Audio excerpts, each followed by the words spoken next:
English vocab for CUET book word power made easy का ये 17 session होने वाला है. This is the pronunciation. First word is unconscionability, omniscient, omniscience, prescient, prescience, nescient, nescience, glibness, egregiousness, gregarious, gregariousness, congregate, congregation, segregate, segregation, aggregate, aggregate, aggregation. The small letter V and N यहाँ पे represent कर रहा है verb को और noun को. जैसे कि कोई कोई वर्ड सेम होते हैं बट कभी कभी उसका, जब इसमें मैं कहती हूँ ना कि ये वर्ड आपस में सेम है तो उसका ग्रामर चेंज होता है, मतलब उसमें उसकी पार्ट्स ऑफ स्पीच चेंज की होती है. वही वर्ड को एडजेक्टिव, नाउन या वर्ब में बताया जाता है कि वो कैसे प्रोनाउंस किया जा सकता है. फर्स्ट एक्सरसाइज का पहला वर्ड है अनकॉन्शनेबिलिटी. अनकॉन्शनेबिलिटी हमने पहले भी कवर किया हुआ है, जिसका मतलब होता है अनस्क्रूपलस, इमोरल, सिन, विक्ट. ये सब इसके क्या हैं, सिनोनिम्स हैं. ये सारे ही मैंने यहाँ पे सिनोनिम्स लिख दिए हैं, सभी इंपॉर्टेंट है. इसका मतलब होता है विदाउट कंसाइंस, मतलब विदाउट मॉरलिटी. कोई भी चीज़ जो भी हो, वो थिंग हो, पर्सन हो, वो होता है अनकॉन्शनेबिलिटी. फर्स्ट का आंसर है lack of conscience. Conscience means यहाँ पे मॉरलिटी से है. और इसका जो मेन ये सब सिनोनिम्स हैं ये आप याद कर लीजिए. Word is omni science.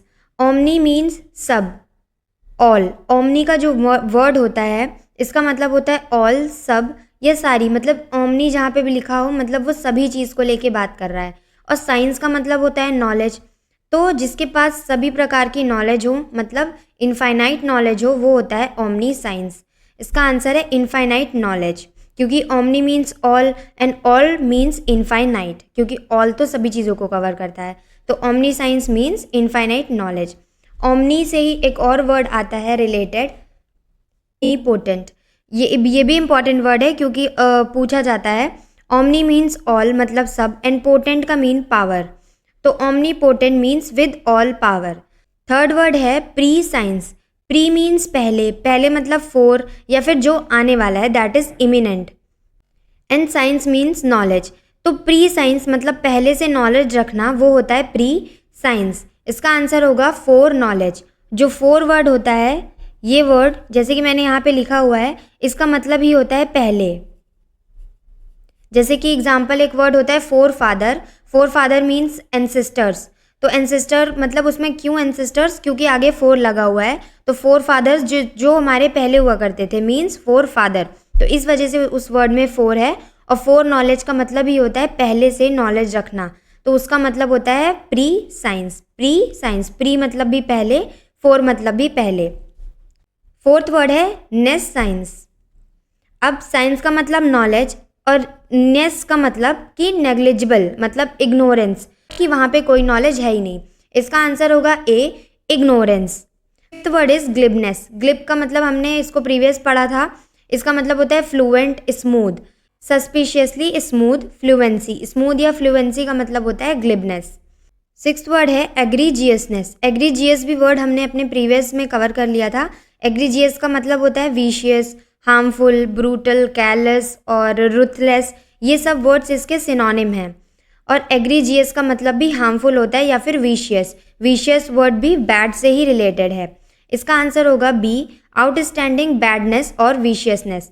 Outstanding badness मतलब बुरी बात, और विशियसनेस मतलब हार्मफुल.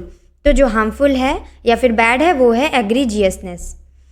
सेवेंथ वर्ड है ग्रिगैरियस. ये सभी वर्ड जितने यहाँ पे 4-5 वर्ड दिए हुए हैं, ये सभी आपस में सेम स्पेलिंग्स हैं. ये स्पेलिंग करेक्शन में भी आता है CUET में. तो आप सब में ध्यान से देख लीजिए किसमें डबल जी है, कहाँ पे सिंगल जी है, और कहाँ पे डबल जी आता है, कितने लेटर के बाद सिंगल जी आता है. क्योंकि वहाँ पे ऐसे ही करते हैं कभी कभी. जहाँ पे मान लीजिए यहाँ पे एग्रीजियस लिखा है, एग्रीजियस में यहाँ पे डबल जी भी लगा सकते हैं. आपको one of the correct choose करना होता है. तो ये सारे ही वर्ड्स आपस में क्योंकि सेम लग रहे हैं बट मीनिंग अलग है, स्पेलिंग भी अलग है, तो आप इसको अच्छे से देख लीजिए क्योंकि स्पेलिंग करेक्शन में मे भी आ सकता है. हम अपनी प्रिपरेशन पहले से करके चलें तो दैट इज़ वेरी नाइस. तो हम यहाँ पे एक वर्ड यूज़ करते हैं कि हम 4 प्रिपरेशन करके चलें. अब 4 का मतलब पहले, तो जो भी हम पढ़ रहे हैं अगर हम उसको अपने डेली सेंटेंसेस में अगर बोलें तो वो चीज़ें ज़्यादा अच्छे से रिकॉल हो जाएंगी। 10th वर्ड है ग्रिगेरियस। ग्रिगेरियस का मतलब होता है फ्रेंड, फ्रेंडशिप या फिर सोशली रहना, मीन्स सोशल पर्सन, दिल के रहता है और आपस में बातचीत करता है सभी से, वो होता है ग्रिगेरियस। ग्रिगेरियस का मतलब मेन जो है वो होता है फ्रेंडशिप। अब फ्रेंड से रिलेटेड मैंने बहुत सारे सिनोनिम्स लिखे हैं जिसको मैं यहाँ पे बता रही हूँ। पहला है ग्रिगेरियस, कॉर्टियस, एमिकेबल, जोवियल, कन्वाइवियल, कॉमरेड और कॉर्डियल। ये सभी वर्ड बहुत इंपॉर्टेंट हैं और फ्रेंड से ही रिलेटेड हैं। तो यहाँ पे एक वर्ड से हमारे कितने सारे वर्ड्स कवर हो गए। अब अगर एक भी वर्ड इनमें से एग्जाम में आ जाएगा और ऑप्शन में अगर लिखा होगा हॉस्टैलिटी, फ्रेंड्स और अलग अलग चीज़ें लिखी होंगी, जैसे कि उसमें लिखा होगा एक्वाइंस्टेंसेस, फ्रेंड में एक वर्ड आता है एक्वाइंस्टेंसेस भी आता है और उसको भी आप लिख सकते हो फैमिलियर। तो ये सारी चीज़ें अगर एक वर्ड से हम सिनोनिम याद करके चलें तो बहुत ही अच्छा होता है, क्योंकि उससे हमारे इकट्ठे 4, 6, 7 वर्ड कवर हो जाते हैं। तो वो एग्ज़ाम में अगर इनमें से कोई भी पूछ लेगा तो ये अच्छा है कि हम उसको आंसर कर पाएंगे। तो ग्रिगेरियस का आंसर हो जाएगा friendliness, enjoyment of mixing with people.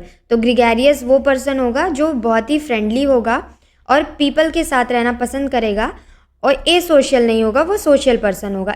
A social का मीनिंग मैंने बताया था, ए सोशल मीन्स जो समाज से हट के रहे, लेकिन जो ग्रिगेरियस होगा ये बिल्कुल मिक्स रहेगा पीपल के साथ, इसको फ्रेंडशिप बहुत पसंद रहेगी, आपस में घुल मिल के रहना।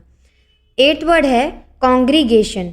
कॉन्ग्रीगेशन का मतलब होता है इकट्ठा होना, बट इकट्ठा होना एक रिलीजियस प्लेस पे, वो होता है कॉन्ग्रीगेशन।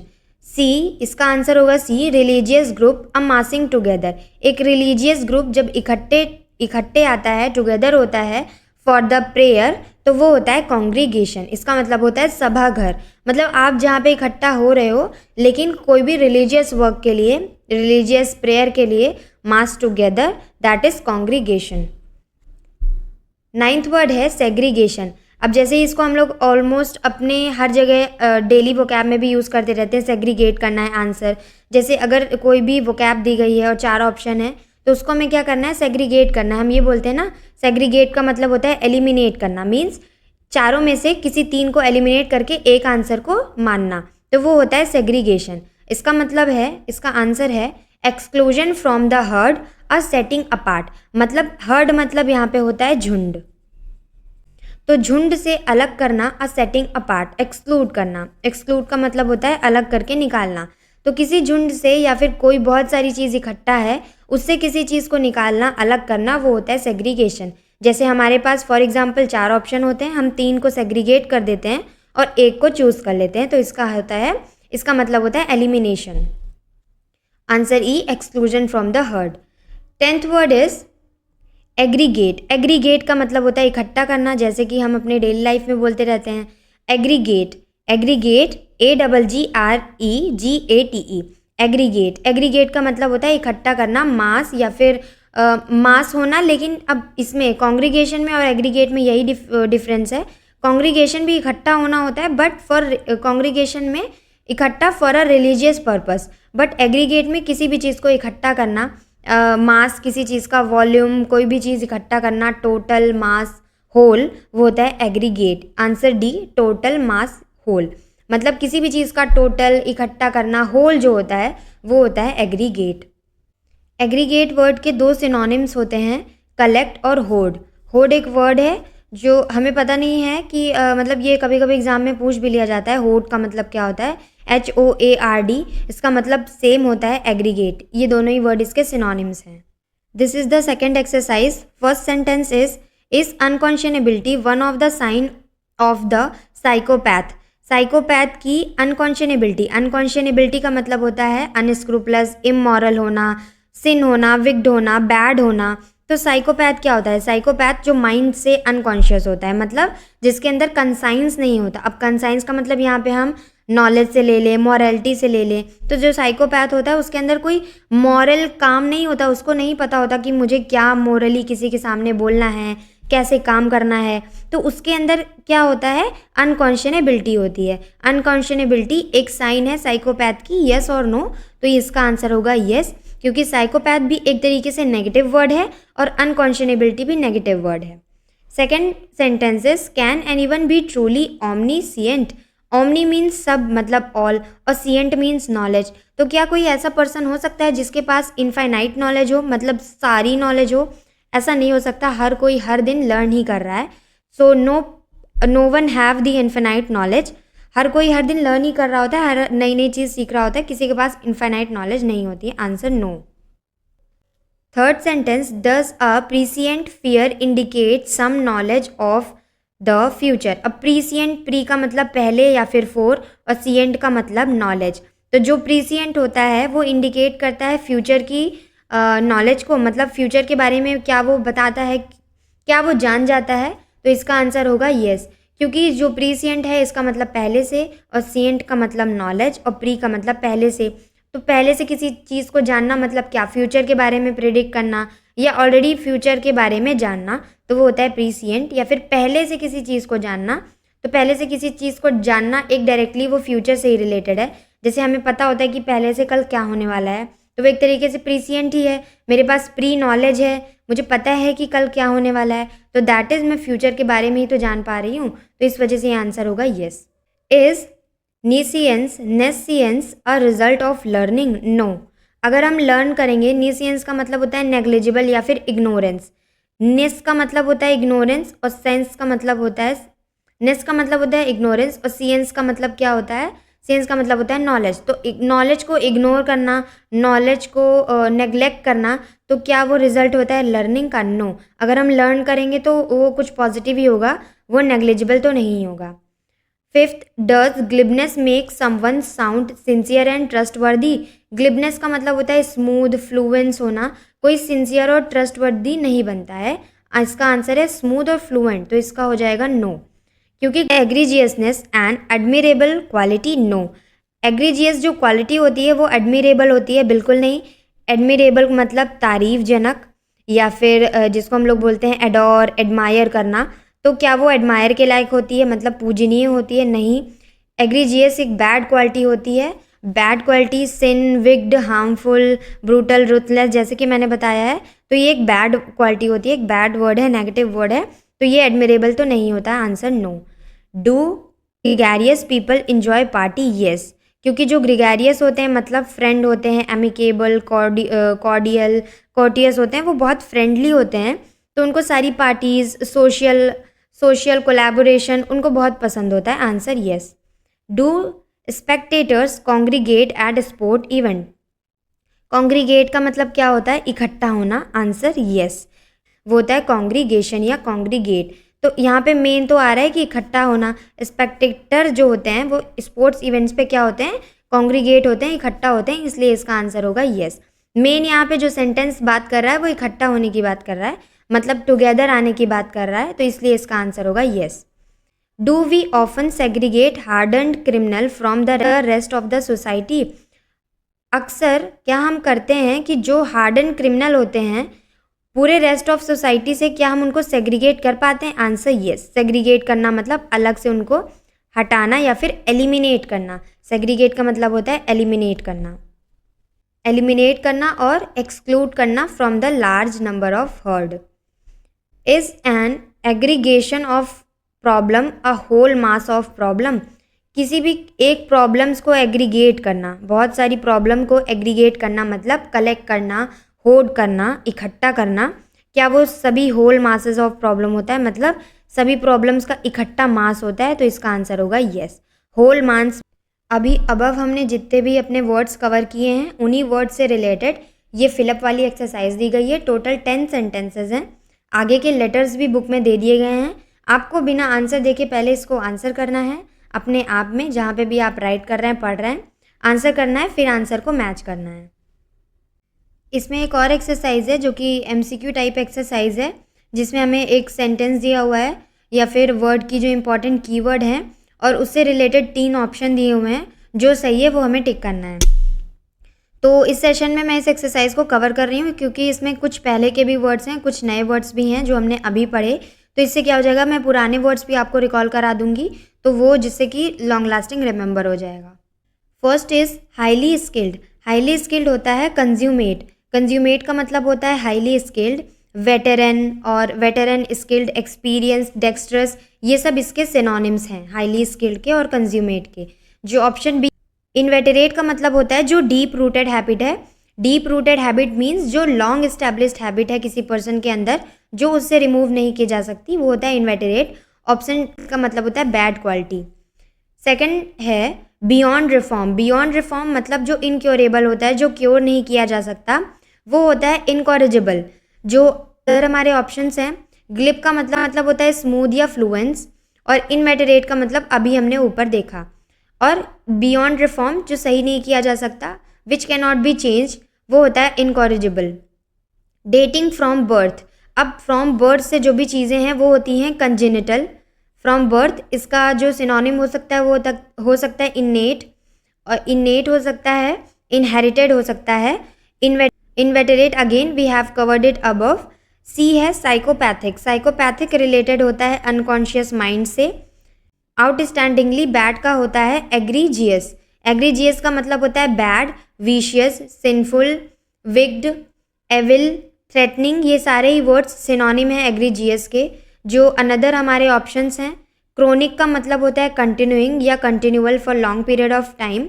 अनकॉन्शनेबल का मतलब होता है अनस्क्रूपलस, जो विक्ड, बैड हो, सिन हो, मतलब जो भी इमोरल हो, इमोडेस्ट हो, वो होता है अनकॉन्शनेबल। विदाउट कंसाइंस वो होता है अनकॉन्शनेबल। और क्रोनिक का मतलब होता है continuing for long period of time, क्योंकि क्रोनिक जो वर्ड है ये टाइम से ही रिलेटेड है। Science of heredity, science of heredity होता है जेनेटिक्स। पैथोलॉजी, जो पैथ वर्ड है इसका मतलब होता है डिसीज़, और लॉजी का मतलब होता है स्टडी करना, तो डिसीज़ की स्टडी करना, that is pathology. And orthopaedics, orthopaedics words हमने अपने बहुत प्रीवियस सेशन में कवर किया था।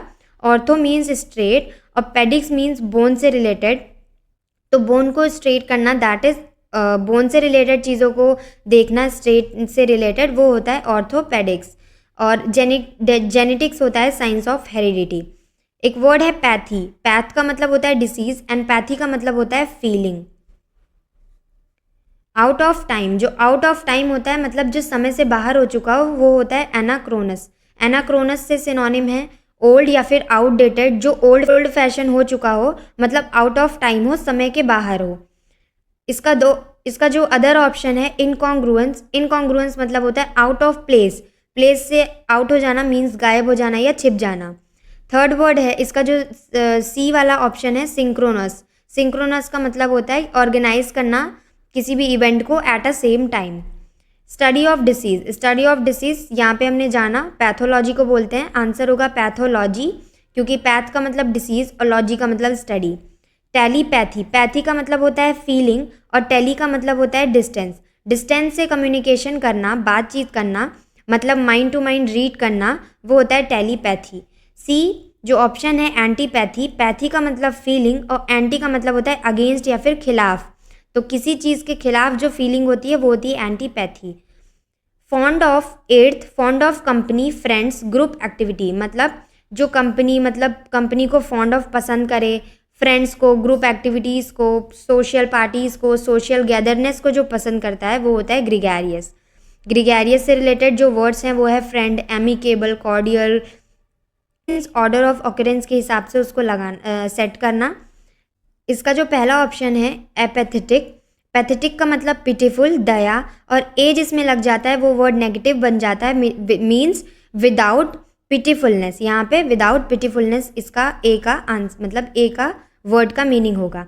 इनडिफरेंट मतलब एंटीपैथेटिक, क्योंकि पैथेटिक का मतलब होता है, पैथेटिक जो वर्ड है इसका मतलब होता है पिटीफुल मीन्स दयालुता, और एपैथेटिक मीन्स लैक ऑफ पिटीफुल, और एंटीपैथी मीन्स पैथी का मतलब फीलिंग और एंटी मीन्स अगेंस्ट, तो अगेंस्ट जो फीलिंग होगी वो होगी इनडिफरेंट, मतलब किसी से भी मिलती जुलती नहीं होगी, वो अलग होगी, थोड़ी सी क्रिटिसाइजिंग होगी, इसलिए वो इनडिफरेंट होगी, इसलिए इसका आंसर होगा antipathetic. Long accustomed in habit, habit में जो लंबे समय से लॉन्ग अकस्टम्ड हो गया हो, मतलब लॉन्ग रूटेड हो गया हो, यहाँ पे हमने देखा था इन्वेटरेट का मतलब होता है डीप रूटेड इन हैबिट, तो जो भी हैबिट में डीप रूटेड हो गया हो, लॉन्ग अकस्टम्ड हो गया हो, वो होता है इन्वेटरेट। नोटोरियस का मतलब होता है बैड, इनकॉरिजिबल का मतलब होता है beyond reform. Study of family ancestry, अब जीन का मतलब होता है एंसेस्टर या फोर फादर, और लॉजी का मतलब होता है स्टडी। तो study of family ancestry is known as genealogy. B जो ऑप्शन है जेनेटिक्स होता है साइंस ऑफ हेरिडिटी, और जेनेसिस का मतलब होता है ओरिजिन। 12 टू कंप्लीट फिनिश या top off. To complete finish या टॉप ऑफ, इसका आंसर होगा कंज्यूमेट। कंज्यूमेट का मतलब होता है स्किलफुल, वेटरन या एक्सपीरियंस्ड पर्सन। तो वो कोई भी काम कंप्लीट करना है, उस कोई भी काम कंप्लीट होने से रिलेटेड, फिनिश होने से रिलेटेड, वो वर्ड रिलेटेड होता है कंज्यूमेट से। एम्पैथिस का मतलब होता है same condition showing with another people. Means यहाँ पे जो भी हमारी सिचुएशन होती है, वो सामने वाले पर्सन के साथ की जो सिचुएशन होती है वो हमारे साथ भी अकर हुई होती है। सिंक्रोनाइज का मतलब इवेंट को सिंक्रोनाइज करना, which are happen at same time. Accurate time piece जो होता है वो होता है chronometer. Chronometer is a device which is use to measure time, time को मेजर करने के लिए यूज़ होता है। और क्रोनोमेट्री जो होता है वो मेजरमेंट ऑफ टाइम होता है। क्रोनोलॉजी मीन्स इवेंट को एक ऑर्डर ऑफ ऑकरेंस के हिसाब से सेट करना। एनाक्रोनिज्म का मतलब होता है ओल्ड या फिर outdated, out of time. 14th है identification with the feeling of another. किसी की फीलिंग के साथ आइडेंटिफाई करना, मतलब आइडेंटिफाई करना उसकी फीलिंग को समझना नहीं, बट ये फील करना कि हाँ ये चीज़ हमारे साथ भी हो चुकी है, वो होता है empathy. Apathy means without feeling, क्योंकि पैथी का मतलब होता है फीलिंग, और ए जिसमें लग जाता है उसका मतलब होता है विदाउट या फिर उसके बिना नहीं, वो नेगेटिव सेंस देता है। इसलिए इसका मतलब होगा एपैथी का मतलब होगा without feeling. And sympathy means understanding with the feelings of another. दूसरे की फीलिंग के साथ सिर्फ अंडरस्टैंड करना, क्योंकि वो सिचुएशन आपके साथ अकर नहीं हुई होती है। 15th thought transference extra sensory perception, ये होता है telepathy. Telepathy means communication from distance. इसका मतलब होता है माइंड टू माइंड रीड करना डिस्टेंस से, विदाउट राइटिंग, विदाउट कन्वर्जेशन, तो वो होता है टेलीपैथी। पैथी मीन्स फीलिंग और टेली मीन्स डिस्टेंस से किसी की भी फीलिंग को जानना, किसी से भी कम्युनिकेट करना, वो होता है telepathy, extra sensory perception. Empathy means पीछे हमने देखा। और ओमनीसेंस का मतलब होता है, ओमनी मीन्स ऑल, और साइंस का मतलब होता है नॉलेज। तो सभी प्रकार की knowledge, infinite knowledge is known as omniscience. Ignorance का आंसर होगा सी, नीसेंस, क्योंकि प्रीसेंस होता है, इसका मतलब होता है प्री का मतलब होता है फोर, और सेंस का मतलब होता है नॉलेज, पहले से नॉलेज रखना, वो होता है प्रीसेंस। और ओमनीसेंस मतलब सभी प्रकार की नॉलेज रखना, और नीसेंस का मतलब होता है कोई भी नॉलेज ना रखना, मतलब इग्नोरेंस या फिर नेग्लिजिबिलिटी। 17 together into a group. Together into group का आंसर होगा कॉन्ग्रीगेट। इसमें स्पेशली कॉन्ग्रीगेट होना at a spiritual place, but कहीं भी अगर लिखा हो कि गैदर होना एट अ प्लेस, तो उसका आंसर कॉन्ग्रीगेट ही होगा, क्योंकि अनदर ऑप्शन आप खुद ही सेग्रीगेट कर सकते हो। अब सेग्रीगेट का मतलब, जैसे कि अभी मैंने यूज़ किया, 3 ऑप्शन है तो आप बी और सी को तो अपने आप एलिमिनेट कर सकते हो, क्योंकि वो गैदर से रिलेटेड तो नहीं है। सिंक्रोनाइज का मतलब होता है एक क्रम में लगाना, बट जो भी चीज़ हो वो सेम टाइम पे हुई हो। और सेग्रीगेट का मतलब होता है एलिमिनेट करना, ग्रुप से एक्सक्लूड करना, मतलब ए बी सी ऑप्शन में से किसी 2 को एक्सक्लूड करना, वो होता है सेग्रीगेट करना। तो सेग्रीगेट और इसका मतलब अलग हो गया, तो इसका आंसर ए होगा। So this is the end of the session. Thank you for watching the video.